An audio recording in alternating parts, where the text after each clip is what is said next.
garīgi līdzsvarīgi, ne tikai mācīgi, tādām pārbaudu, bet arī sūdzēšanai, kā viss.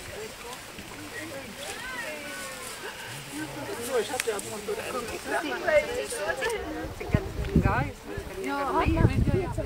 Kas ir tas īpašais valdinājums, ka jūs saviem audzēkļiem satiek pie kārtas mācības stundām? Tiešām ir brīnišķīgi, ka varētu stundāt palīdzīs, jo viņi arī stundu laikam ir draugi, te īpaši. Tu varam būt viens otram lūkšanās, arī grūtībās, varam labāk iepazīt viens otru, mums labāk sadarbība. Ar jums ir arī kopā Andris Krabals, un jūs sākāt iet no ļoti zīmīgas vietas.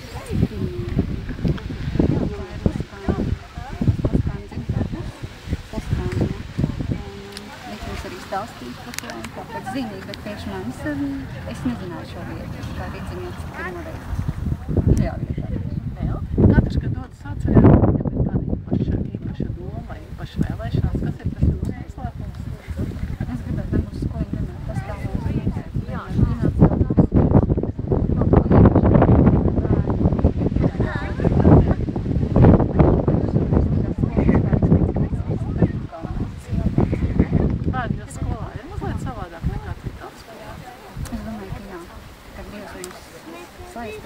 Tās ir draiski, bet tomēr viņi ir draugi. Tas ir tas īpašais, ka mēs esam, nav distance.